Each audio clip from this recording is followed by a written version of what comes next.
So now I would like to invite Professor Nupur Dasgupta to present her lecture. I think it's still morning. So if it is still morning, then a very good morning to everybody.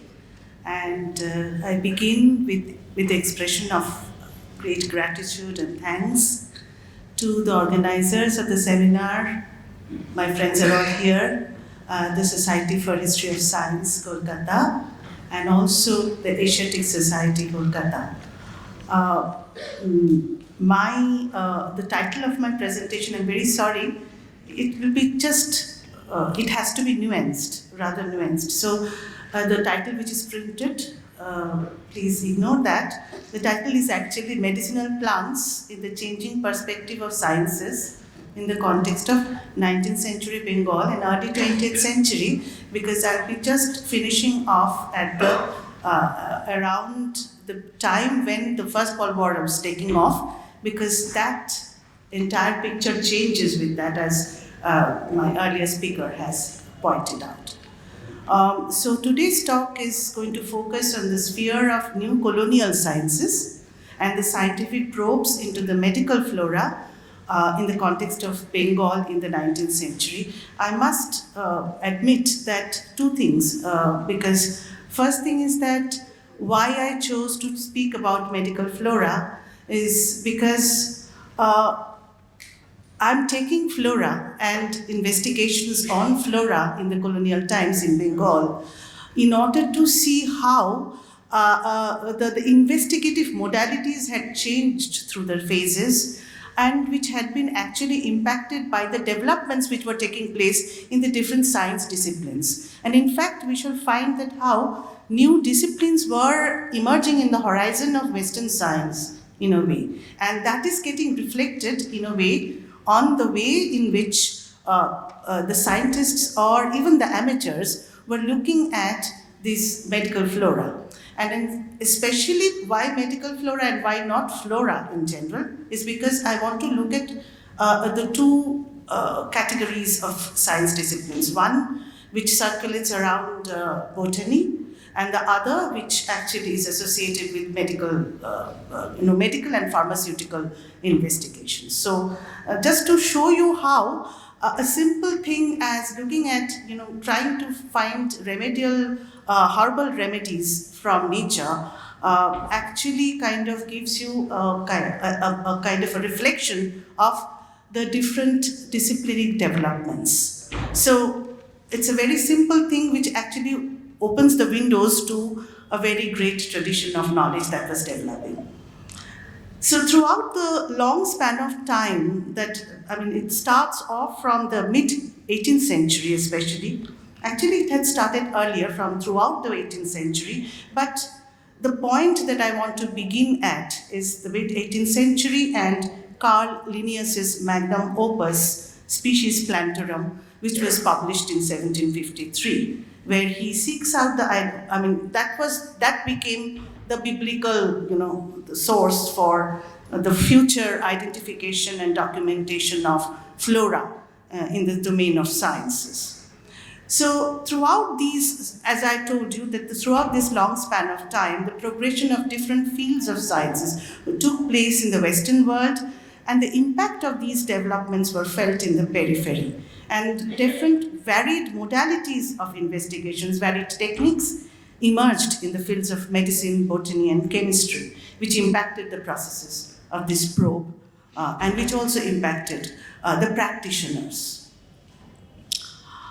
So I shall begin with a very interesting phase, that is, turn of 19th century, late 18th century to the turn of 19th century, and a kind of a romantic search for a biblical plant, the Nardus stachys, which is nard, which has been also, which is mentioned in Bible, in fact. And in fact, in all classical traditions, we find the nard having been an important plant, even in Dioscorides' book. So there is this connection, and which had roused the interest of somebody like William Jones.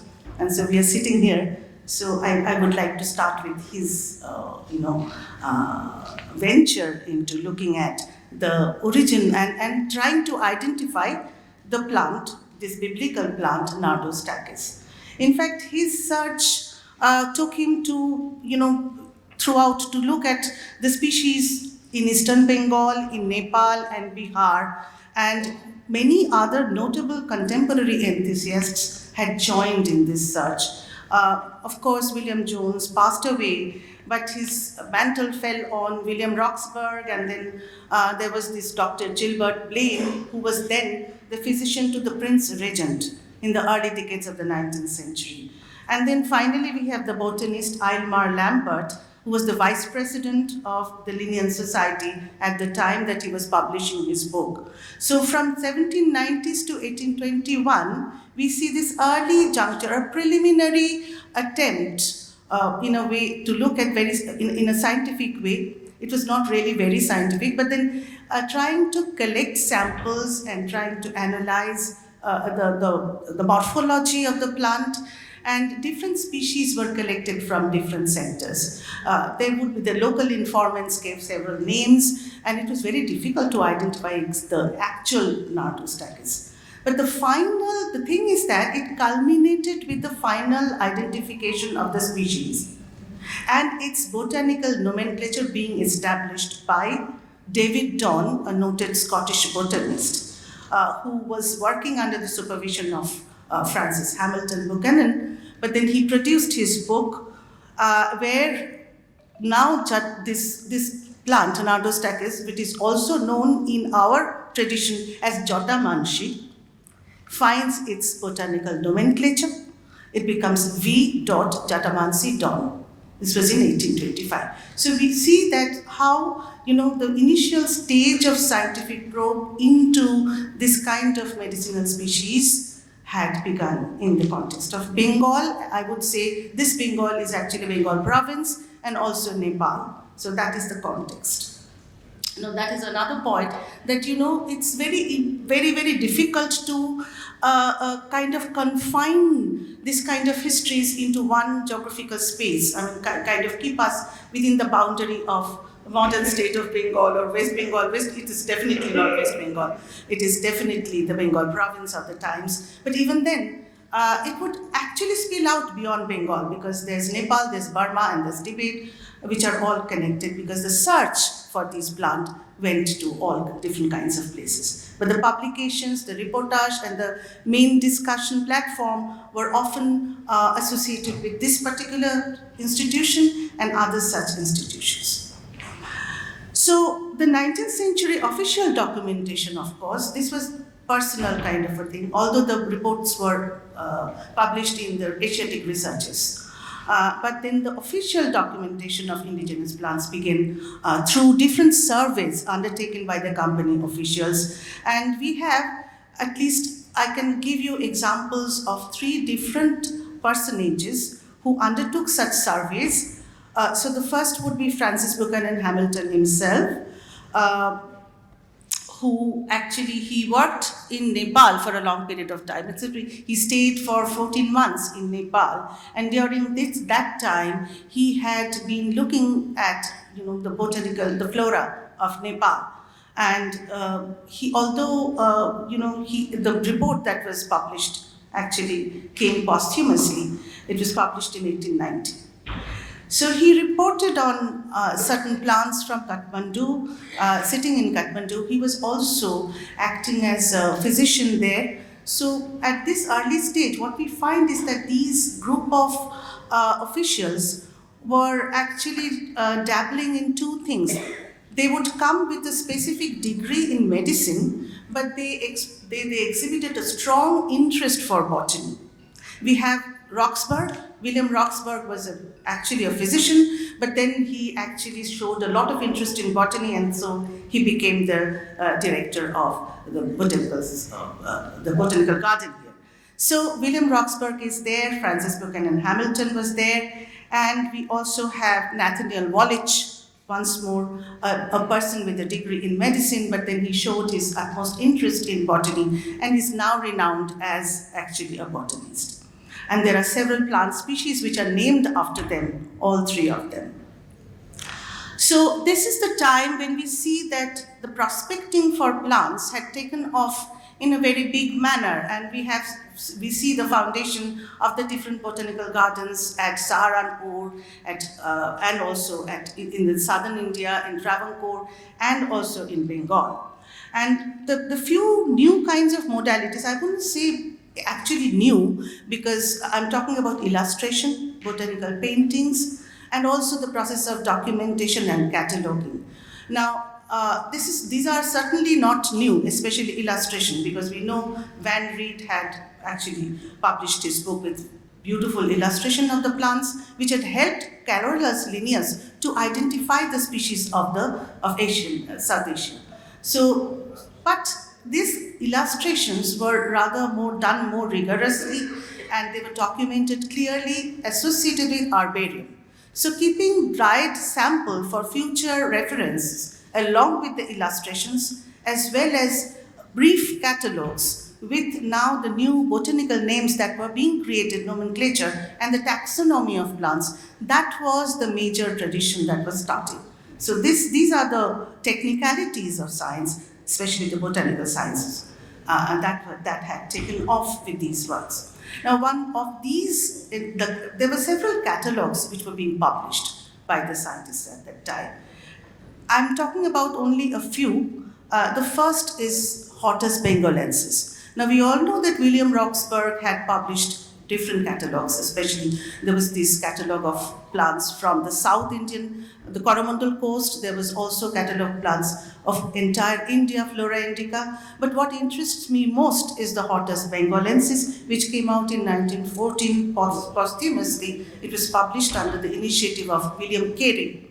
Now, this particular catalogue was very brief, and he actually, I'm reading out, quoting Roxburgh, to show you the kind of scientific perspective was brought in so early in this particular catalogue by Roxburgh. And he says that in the following catalogue, I have chosen the Linnean sexual mode of arrangement in preference to the alphabetical or any other, because it appears the most convenient for those who have a knowledge of the system. Now, it seems now that these catalogues are actually being published, they're being composed for reference for the scholars, the botanists who were spread out in different parts of the globe to kind of get an access to the kind of plants that were there in South Asia and Bengal particularly. So that was a kind of a modality that was developing. Side by side, there was also another kind of modality that was developing, and this was experimental plantations. Different varied samples of plants live plants were brought in, and they were planted, they were sought to be planted in other kinds of habitats. So we see this change of habitat, and that was another major area where these botanists were very, very interested. Cinchona was one such plant, and several attempts had been made to kind of build up plantations of cinchona in different places. Another scientist, J.F. Royal, had spent a lot of time in kind of drawing the attention of the colonial government to the importance of having such medicinal plantations of the medicinal herbs like cinchona, but he had failed to catch their attention for a very long period of time. But later on, we do have these kind of developments. So experimental plantations of different kind of plant species, that was taking place, and reportage comes to us. Now, here I would like to digress from these kind of scientists who were working in their official capacity, or who belonged to the higher level of the science pressings. So let us look at others who were working side by side. This kind of investigative ventures had become so popular at the time among the intellectual enthusiasts that we have, a number of missionaries. In fact, the whole venture for looking at plant species from medicinal perspective had begun in Travancore. I had left it out because it's not a part of Bengal's history. But then that is the way that it had begun. In Bengal, we have the initiative of William Carey. Now, that mantle had fallen on another Danish physician naturalist of the Serampur nation, J.O. Voigt, and his catalogue was specifically focused on the plants that were growing in and around the city of Calcutta. So we have Hortus suburbanus calcuttensis, which was a catalogue published in 1845, once more posthumously. And this was published from Calcutta Bishop's College Press. This was a localized text providing the information on plants growing exclusively around the metropolis of Calcutta, covering also the Serampur Garden Botanical Gardens and the Calcutta Botanical Gardens. So these are the kind of ventures that actually draw our attention to the way in which the scientific lens had been adopted by several groups of enthusiasts for looking at the flora of this area. Another amateur was an army officer, in fact, Heber Drury, and he was extremely interested in pursuing these kind of studies, and his publication came out, Plants of India, Useful Plants of India, in 1858. Now, Drury's book actually takes us to another kind of sphere of attention. He actually kind of brings to before us a lot of information on cross-geographical habitat data.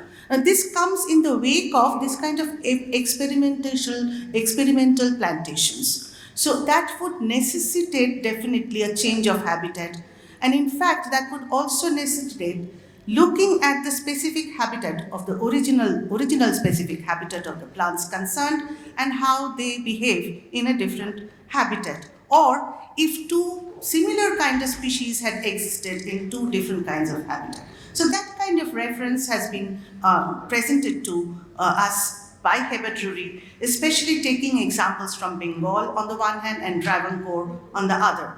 Now, these are the kind of things which were taking place in the meantime when already there was lots of developments taking place in the science of botany, and we have Joseph Dalton Hooker now coming to the fore, and Hooker's great series was published throughout 1875 to 1897, which brings us to nearing the completion of the 19th century. So we find his extensive explorations in northern Bengal, Sikkim, Tibet, and Sylhet, which resulted in the huge collection of information and samples from hitherto uncharted terrains. That is the information which fills up the 7-volume magnum opus on Indian flora.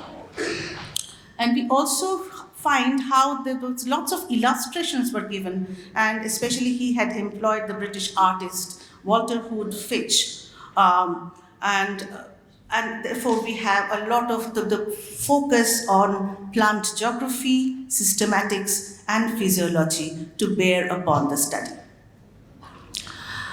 Now, this was all that we get in the kind of botanical surveys in the 19th century, and Hooker's book actually replaced all other earlier catalogues and volumes. So Hooker's book really became the ready book of reference, ready volumes for reference. In the sphere of medicine, of course, investigations had been undertaken by actual practitioners in the field, and we have somebody like Benjamin Fleming, who had been in the management of the medical board in Calcutta in Bengal, and it started with Benjamin Fleming's looking at a probe into medical flora for remedial purposes, and his text came out. Now this was followed, I'm just going because there's a shortage of time.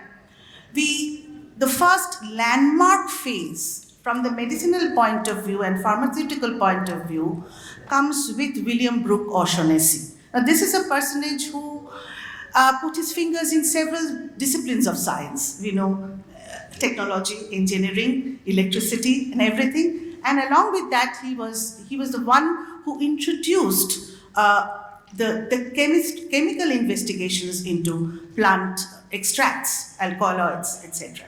So he had served as a professor of chemistry and materia medica at the Calcutta Medical College from the 1840s, and he was put in charge of compiling a kind of company's dispensary comprising the Pharmacopoeia of Bengal, and that came out in 1841, where he brings in all these kinds of developments that had already taken place in the Western world, and these probes and modalities, yes, they're coming here. So it is coming, as we can see, therefore, these developments in plant sciences and chemistry, organic chemistry, phytochemistry, and morphological investigations actually fed into the development of pharmacopoeia. We have batches of pharmacopoeia coming up.